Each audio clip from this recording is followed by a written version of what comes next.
สบายดีทานผู้ชมยินดีต้อนรับทุกท่านเข้าสู่การรายงานพยากรณ์อากาศที่ของข่าวกรมอุตุนิยมและอุทกศาสตร์สำหรับสภาพอากาศอยู่ในมื้อนี้แม้จะมีฝนตกฟ้าห้องฟ้าเหลืองในระดับคออยู่ทั่วไปต่อไปให้มันติดตามเมืองแผนที่อากาศและรูปภาพดาวเทียมนำกันเลยความกดดันอากาศต่ำของอากาศร้อนยังปกคลุมอยู่ทั่วทุกภาคของประเทศลาวโดยกำลังอ่อนสมทบกับลมตะวันตกพัดปกคลุมอยู่ทางภาคเหนือและลมตะวันตกเฉียงใต้พัดปกคลุมทั้งภาคกลางลงหาภาคใต้ซึ่งจะให้อากาศร้อนและจะมีฝนตกฟ้าห้องฟ้าเหลืองในระดับคออยู่ทั่วไป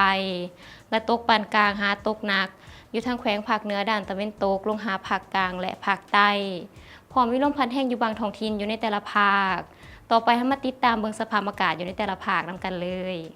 ภาคเหนือด้านตะวันออกอากาศเย็นในตอนกลางคืนหาตอนเช้า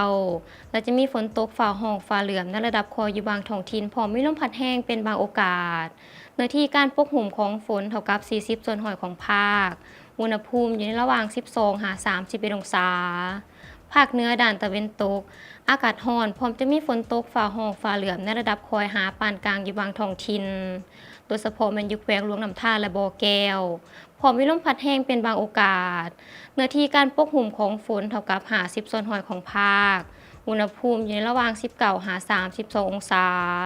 ที่นครหลวงเวียงจันทน์เฟือกขยายตัวหลายและจะมีฝนตกฟ้าห้องฟ้าเหลืองในระดับคอยหาปานกลาง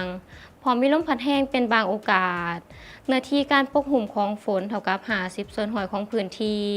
อุณหภูมิอยู่ในระหว่าง26 34 องศาภาคกลางเฟือกขยายตัวหลายและจะมีฝนตกฟ้าห้องฟ้าเหลืองในระดับคอยหาปานกลางและตกหนักอยู่บางท้องถิ่นที่แขวงสะหวรรณเขตพร้อมมีลมพัดแรงเป็นบางโอกาสเนื้อที่การปกคลุมของฝนเท่ากับ60ส่วนร้อยของภาคอุณหภูมิอยู่ในระหว่าง22 34 องศาสำหรับแขวงเซซุมบูรณ์อากาศเย็นในตอนเช้าพร้อมจะมีฝนตกฟ้าห้องฟ้าเหลืองในระดับคอยหาปานกลางและมีลมพัดแรงเป็นบางโอกาสเนื้อที่การปกคลุมของฝนเท่ากับ40ส่วนร้อยของพื้นที่อุณหภูมิอยู่ระหว่าง18 29 องศาภาคใต้เฟือกขยายตัวหลายและจะมีฝนตกฟ้าห้องฟ้าเหลืองในระดับคอยหาปานกลางและตกหนักอยู่บางท้องถิ่นพร้อมมีลมพัดแรงเป็นบางโอกาสเนื้อที่การปกคลุมของฝนเท่ากับ60ส่วนร้อยของภาคอุณหภูมิอยู่ระหว่าง24 36 องศาสำหรับเขตภูเพียงบริเวณ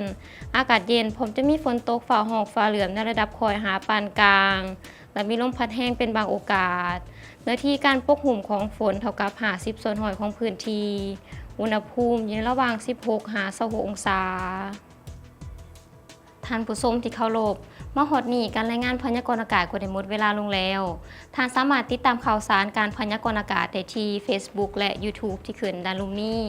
สำหรับมื้อนี้ขอกล่าวคำว่าสบายดี